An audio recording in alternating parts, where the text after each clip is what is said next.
नमस्कार दोस्तों। एक कहावत है कि जैसे आपके दोस्त होते हैं आप भी वैसे ही हो जाते हैं। और मैनेजमेंट में मैंने एक चीज सीखी थी कि जो आपके 5 करीबी मित्र हैं उनकी जो एवरेज इनकम होती है वही आपकी भी इनकम होती है। चाइना के दोस्त कौन है? वो हैं पाकिस्तान पनौती, नॉर्थ कोरिया, ईरान, रशिया सभी सैंक्शंस के अंडर हैं।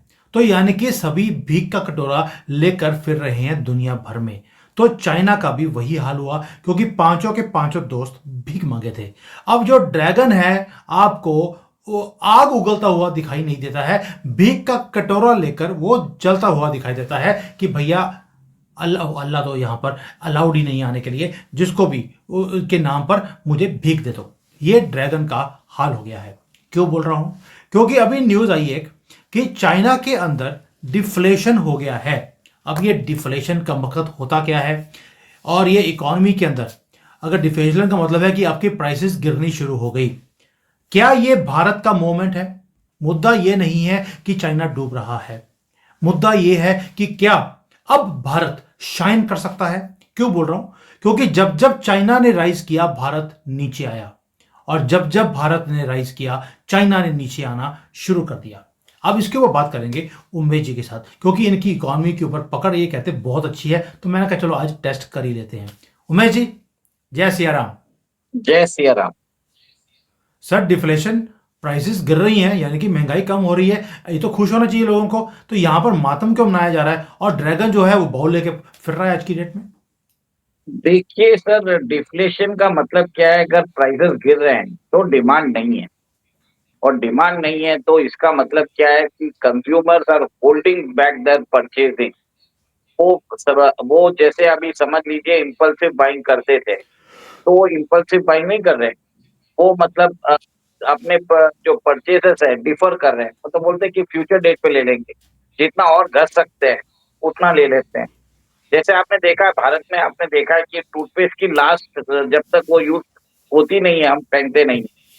तो चाइना में भी लोगों ने वैसे ही चालू कर दिया।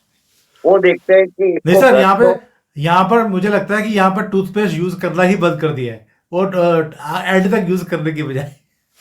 अच्छा, तो वही बात है कि चाइना में भी लोगों ने देखना चालू कर दिया कि जैसे इकोनॉमी में उनको कॉन्फिडेंस नहीं है।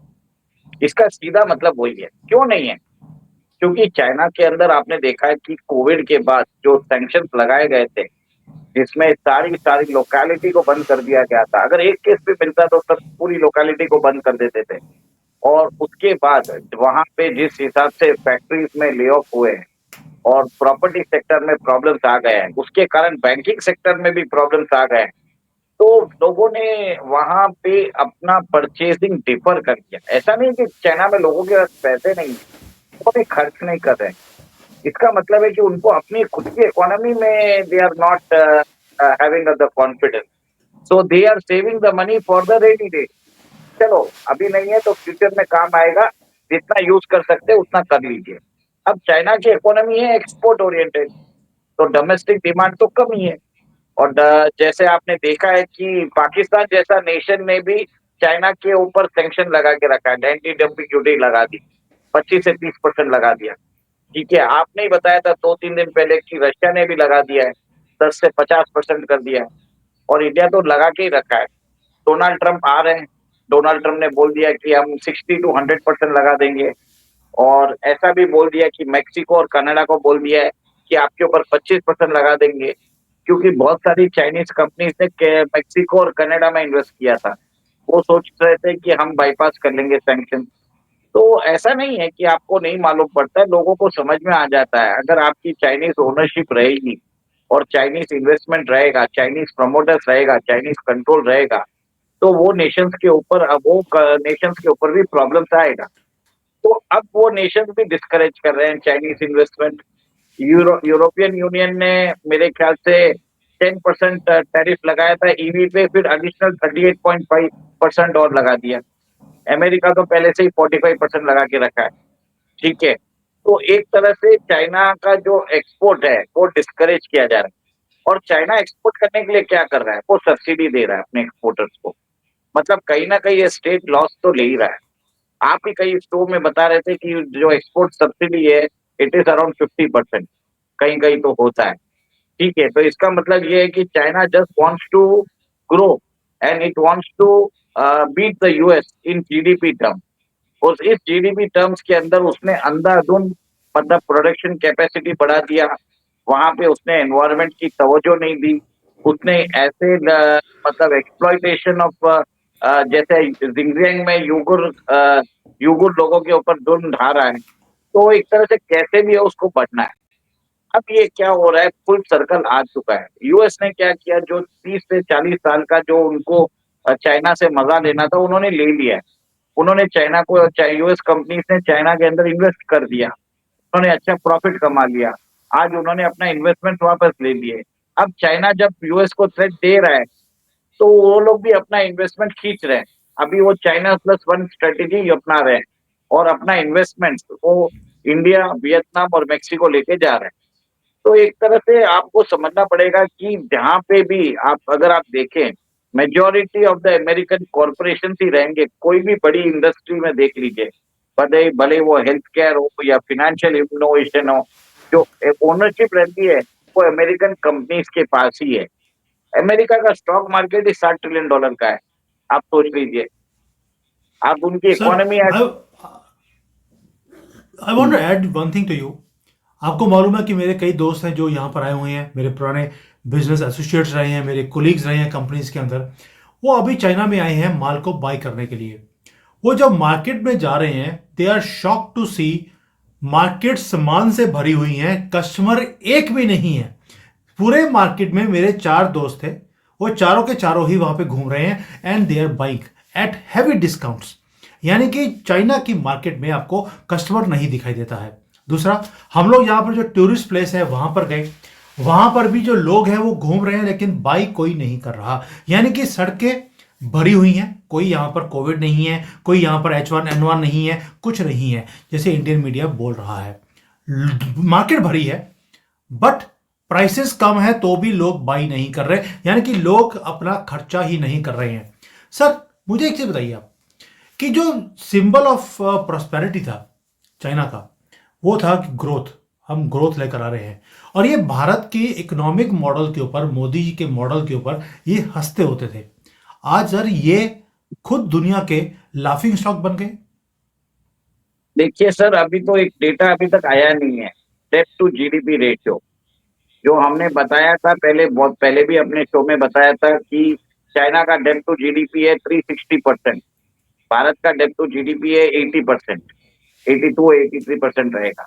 तो मतलब अगर आप चाइना में $3.5 दोगे तो $1 ऑफ इंक्रीमेंटल जीडीपी आउटपुट होता है। तो it takes at least $3.5, $3.6 to generate $1 of incremental GDP output। मैंने इसके लिए वापस रिपीट किया है कि अगर आप देखें चाइना का डेब्ट कितना है, अगर उनकी इकोनॉमी 18 ट्रिलियन है तो उनका क्यूमुलेटिव डेब्ट should be around 50 trillion plus. इसके अंदर उनके हाउस होल्ड डेब्ट आते हैं, लोकल गवर्नमेंट डेब्ट आते हैं, सेंट्रल गवर्नमेंट डेब्ट आते हैं, पब्लिक सेक्टर डेब्ट आते हैं, ओवरसीज बोरोइंग्स आती है। ये सब मिला लीजिए, यहाँ तक ऐसा है कि ये डेब्ट कितने की भारत की जीडीपी से भी बढ़कर है। अगर आप, मेरे पास अभी डेटा नहीं है तो मैं तो अभी आपको ये भी बता देता कि कौन से सेक्टर में कितना डेब्ट है। रियलिटी सेक्टर जो चाइना का बोलते हैं 30% उनकी जीडीपी है, वहाँ पे प्रॉब्लम्स आ रहे हैं। आपने भी बोला था कि एवरग्रांड ग्रुप, तो आपने हमने देखा ही था कि $300 बिलियन का डिफॉल्ट किया था। अभी थोड़े दिन पहले वहां के ग्रुप का आ रहा था। ठीक है, और वहां पे लोकल गवर्नमेंट डेब्ट बता रहे हैं कि इट इज अराउंड 20 ट्रिलियन या 22 ट्रिलियन बता रहे हैं। इन्होंने ओवरसीज जगह से लोन लिए हैं। अब किसने पैसे दिए चाइना को हमको नहीं मालूम ना, अभी हमें वो भी देखना है। चलो चाइना डूबेगा तो ठीक है, पर अगर चाइना पैसे नहीं देगा तो कौन डूबेगा और उसका रिपल इफेक्ट किसके ऊपर आएगा, उस पहले देखने की बात है। और जहां तक मेरी इंफॉर्मेशन है, ये बहुत सारा डेब्ट उनको यूरोप के थ्रू आया है। और अगर चाइना डूबता है तो यूरोप डूबेगा, और यही चाहता है अमेरिका। सिंपल सी सही बात। बात है, बिल्कुल सही बात है। बिल्कुल सही बात है कि अमेरिका का टारगेट ही यूरोप है। यूरोप को डुबोने के लिए यूक्रेन का स्यापा डाला गया, उधर से इसराइल का डाला हुआ है, अभी चाइना के डूबने का आसार है। बट सर, चाइना में जो कंज्यूमर इन्फ्लेशन है वो 0.1% है दोस्तों।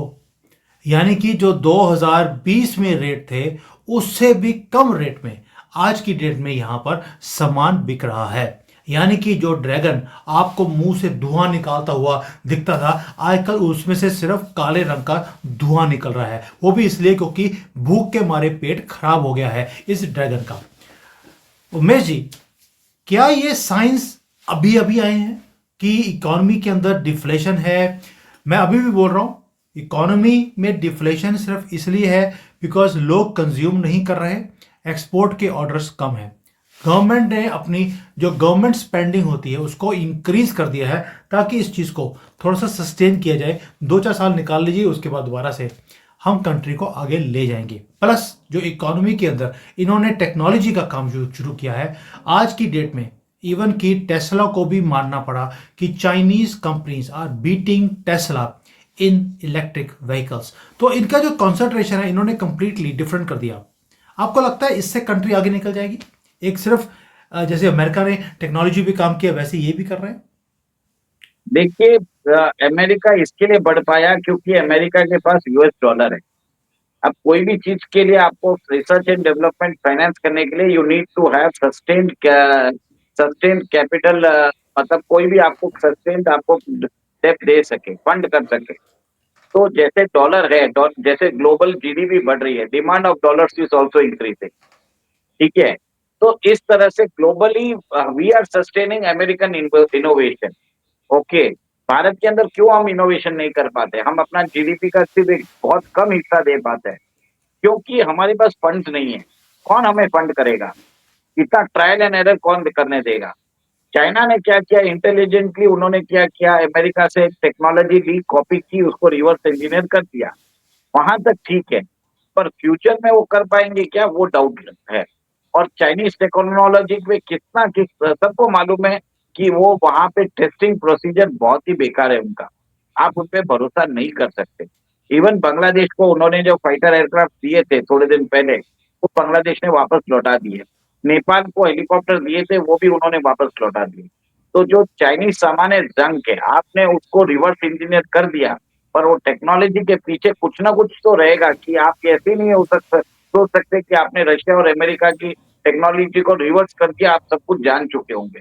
कहीं ना कहीं उनका जो बोलते हैं, जो नीश थिंग रहती है वो आपको समझ में नहीं आती। ठीक है, चाइना ने बोलते हैं ना, तो सुपरफिशियली उन्होंने अच्छा काम कर दिया है, पर रिलायबिलिटी नहीं है, ड्यूरेबिलिटी नहीं है उनके प्रोडक्ट्स की। तो वहां पे प्रॉब्लम आती है सर। इमीडिएट में चल जाता है, बट लॉन्ग लास्टिंग नहीं होता है। अब जब लॉन्ग लास्टिंग नहीं सब होता है, तब वहीं पे आ रहा हूँ, लॉन्ग लास्टिंग नहीं होता है तब क्या होता है, डिमांड गिर जाती है, कॉन्फिडेंस नहीं रहता है लोगों को। आज वही कॉन्फिडेंस के कारण चाइना गिर रहा है। लोग देख रहे हैं कि चलो हम वियतनाम चले जाते हैं, हम इंडिया चले जाते हैं, थोड़ा सा महंगा होने दो, कोई प्रॉब्लम नहीं है। भारत के अंदर टॉय इंडस्ट्री ने आपने देख ही दिया, आपने कुछ दिन पहले मैंने देखा, आपने शो किया था उसके ऊपर, जिसमें भारत का जो एक्सपोर्ट है टॉयज का वो 240% बढ़ा है। भारत की कुछ इंडस्ट्री फायदा कर सकती है, बट सर भारत अभी इसका पूरा फायदा उठा पाएगा, मुझे डाउट लगता है। क्योंकि हमारी जो फाइनेंस मिनिस्टर है उसको टैप करना आता नहीं है। ओके, वो पॉपकॉर्न और उसके ऊपर ही बैठी हुई है, वो सिर्फ पॉपकॉर्न के ऊपर she can give lecture. Apart from that she has nothing to say. उनको ये नहीं मालूम रहता है कि जब तक आप अपनी पॉपुलेशन को स्पेंडिंग पावर नहीं दोगे, आप उनको टैक्स कर रहे हो हर जगह से। ठीक है, यहाँ तक कि है कि हेल्थ हेल्थ इंश्योरेंस प्रीमियम पे भी 18% ले रहे हैं। तो इंडिया में तो टैक्सेशन एक अलग ही चीज है, और जबकि चाइना बर्बाद हो रहा है तो भी वहां पे वो इम्पेटस दे रहा है, वहां पे लोगों को इकोनॉमी को बढ़ाने के लिए वो फिजिकल मतलब वो कुछ ना कुछ तरीके से कर रहे हैं। चलो बढ़ाने की ट्राई करें। भारत के अंदर फिजिकल चीजें प्रूडेंट जरूर है, पर फाइनेंस मिनिस्टर को समझना पड़ेगा, फ्री मार्केट इकोनॉमी में जब तक आप अपने मिडिल क्लास को जो स्पेंडिंग पावर है वो जब तक आप उनको डिस्पोजेबल इनकम ना दे, आपकी इकोनॉमी नहीं चल सकती। लास्ट ईयर हमारा ग्रोथ रेट था 8.2, इस बार आ रहा है 6.4। तो उनको मालूम ही है ना कि डिस्पोजेबल इनकम कम होते जा रहे हैं। और सेकंड, जो चाइना के अंदर आपने बताया कि 2020 के रेट्स आ गए हैं, इसका मतलब है कि चाइना से जो प्रोडक्ट्स आ रहे हैं उसके दाम भी कम होने चाहिए। इंडिया में तो ऐसा कुछ है ही नहीं। इंडिया में तो ऊपर से दाम बढ़ ही रहे हैं। तो वहां पे जो इम्पोर्टर्स हैं, जो चाइना से इम्पोर्ट कर रहे हैं और भारत में उसका यूसेज कर रहे हैं, वो करस्पॉन्डिंगली दाम नहीं घटा रहे। प्राइवेट कंपनीज का इनकम टैक्स रेट अराउंड 25% है, personal income tax rate India में 33% है। जो कंपनीज है कॉर्पोरेट टैक्स वो 3 लाख करोड़ देती है, और जो मिडिल क्लास है, जो इंडिविजुअल्स है, वो 4,60,000 करोड़ देते हैं। तो आप सोचिए, इन कंपनीज के पास प्रॉफिट भी है, अपने एम्प्लॉयज को वो पैसा भी नहीं देता। जैसे अभी देखिए इंफोसिस के जो चेयरमैन है नारायण मूर्ति, उन्होंने बोला था कि आप 70 घंटे काम करिए। उनको जो पे हाइक देना था थर्ड क्वार्टर को, उसको फोर्थ क्वार्टर में डिफर कर दिया। ठीक है। कल एक एल के जो चेयरमैन है वो बोलते हैं आप 70 नहीं 90 घंटे काम करना चाहिए। ठीक है। भारत में तो ऐसी एक मानसिकता आ गई है कि जहां पे ये जो कॉर्पोरेट है, भारतीय को जनता को वो स्लेव समझते हैं। इनके पास कैश रिजर्व है, they are not even investing in the economy. सारा जो काम कर रही है भारतीय गवर्नमेंट कर रही है। Indian government is doing very good job, but the Indian corporates are milking are actually the plundered। मतलब वो बोलते हैं ना, वो डकैत हो रहे हैं। उनके पास हाई प्रॉफिट्स है, उनके पास कैश रिजर्व है। They are not paying well to their employees, employees को पे नहीं कर रहे हैं, पर खुद को अपना जनरस बोनस दे रहे हैं। आप देख लीजिए कि एम्प्लॉय की सैलरी और उनके बोनस में कितनी वृद्धि हुई है। पिछले 5 साल में बोल रहे हैं मैक्सिमम जो एम्प्लॉय की जो सैलरी ग्रोथ है 10% 15% हुई होगी। जबकि इनके बोनस पर्क्स इतने हैं कि आप देख लीजिए कि नोएडा और गुड़गांव में 100 करोड़ के फ्लैट डीएलएफ लॉन्च करती है, इमीडिएटली बुक हो जाता है। तो इसका मतलब क्या है, डिस्पैरिटी ऑफ वेल्थ इनकम बढ़ रही है। तो इंडियन कॉर्पोरेट्स को अभी हमें रेगुलेट करने बहुत जरूरी है, क्योंकि इन लोगों ने बहुत बेनिफिट ले चुके हैं। 5-6 साल से इन्होंने कोई काम नहीं किया। They are just milled up. आप एक इन्फो आज एक आप समझ लीजिए, जो आईटी का प्रेशर है उसको 3-3.5 लाख रुपया देते हैं लोग। ठीक है। 5-6-7 साल पहले भी इतना ही देते थे। आज इन्फ्लेशन कितना बढ़ गया है, तो कहां से डिस्पोजेबल इनकम होगा, वो बताइए।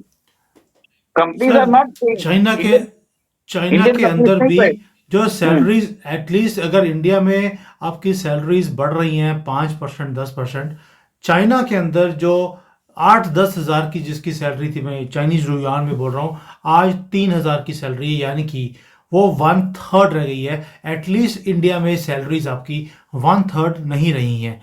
बहुत ही डिफरेंट डायनामिक्स हैं, और इसीलिए बोलता हूँ बार बार कि जो भारत का, हम कई बार बोल देते हैं कि जी टैक्सेस बड़े ज़्यादा हैं और यहाँ पर जो है अभी तरक्की नहीं हो रही है।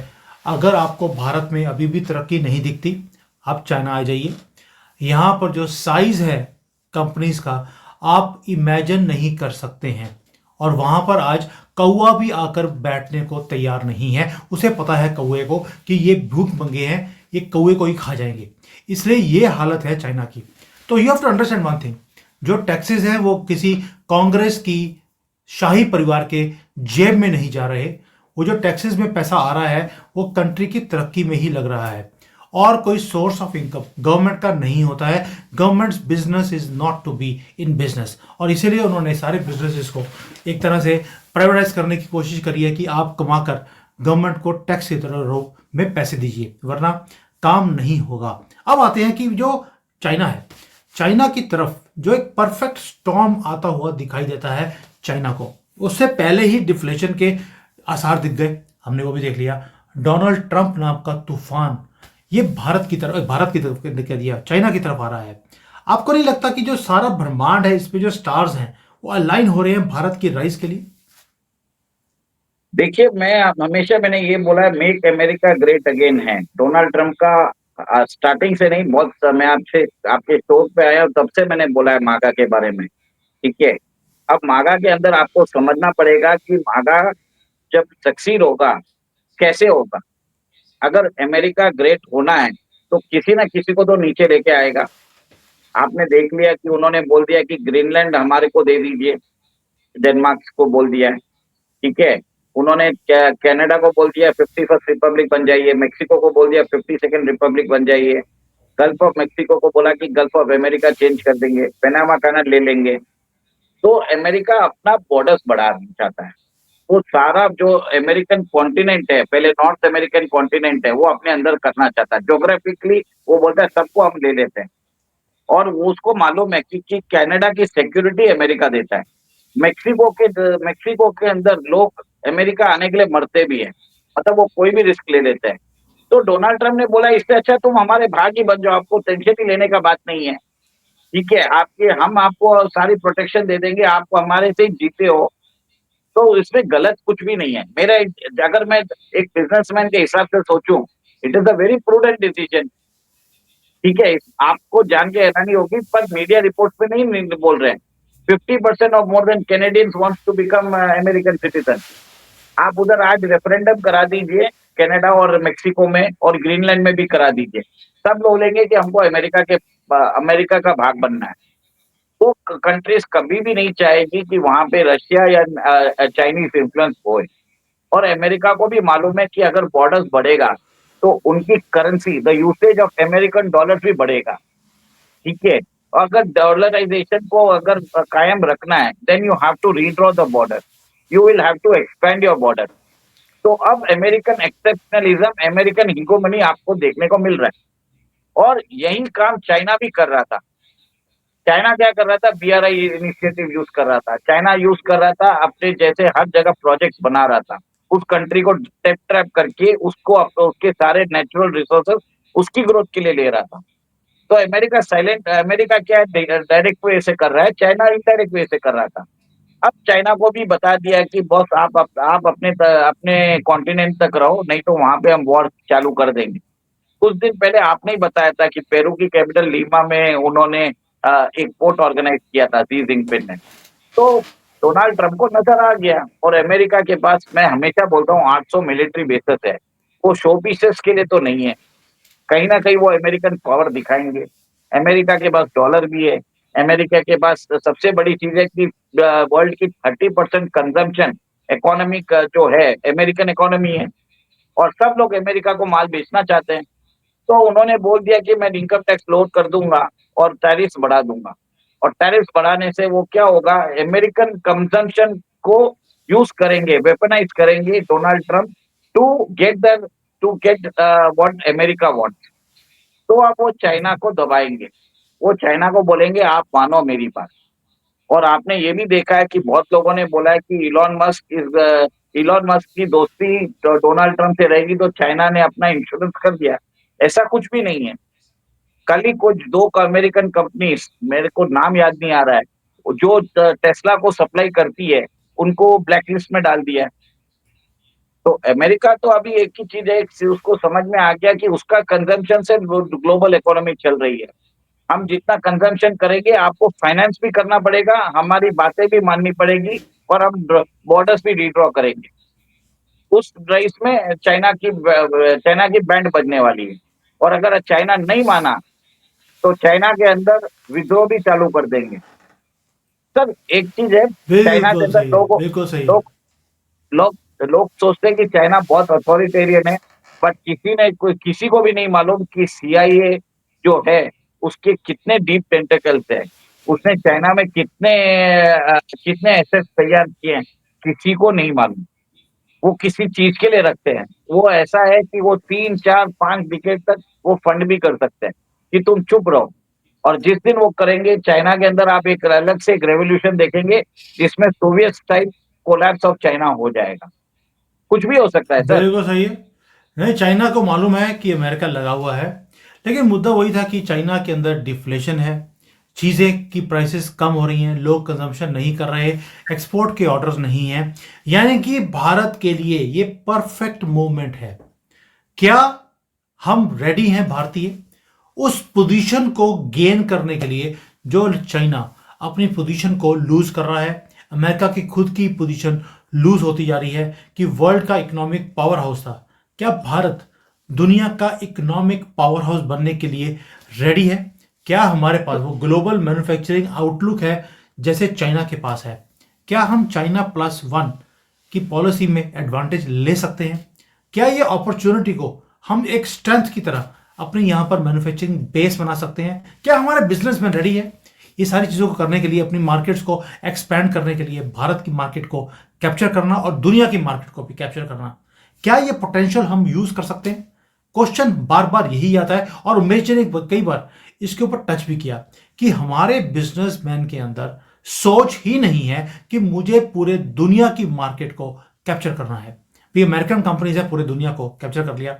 आप उनका कोई ब्रांड ले लीजिए, फेसबुक, ट्विटर, यूट्यूब, उनका आईफोन, आप उनके जो खाने की चीजें हैं, मैकडोनल्ड्स, पिज्जा हट्स, ये सारे के सारे ग्लोबल ब्रांड्स हैं। भारत की कौन सी ग्लोबल ब्रांड है, मुझे उसका नाम बता दीजिए। कोई भी नहीं है। अगर गाड़ियों में है तो गाड़ियों में चाइना इतनी आगे निकल गया, हम कहाँ बैठे हैं? अभी भी हमारा कहीं नाम नहीं है, हमारा कोई अपना मोबाइल में ब्रांड नहीं है, लैपटॉप्स में कोई ब्रांड नहीं है। Where are we standing? So कहीं ना कहीं मुझे लगता है कि चाइना नीचे नीचे आ रहा है, वो खुशी की बात नहीं है। दुख की बात यह है कि हमारे लोग इस पोजीशन को एडवांटेज में यूज नहीं कर रहे। सर क्या कहेंगे आप? देखिए, आपके पास ही छोटी सी कंट्री है ताइवान, उसकी एक कंपनी है फॉक्सकॉन, उसकी मार्केट वैल्यूएशन है $60 बिलियन रहेगी। एप्पल की मार्केट कैपिटलाइजेशन क्या है? 3 से 4 ट्रिलियन बोल रहे हैं, ठीक है। एनपीडिया की मार्केट कैपिटलाइजेशन क्या है? 4 ट्रिलियन है, ठीक है। भारत की इकोनॉमी की साइज कितनी है?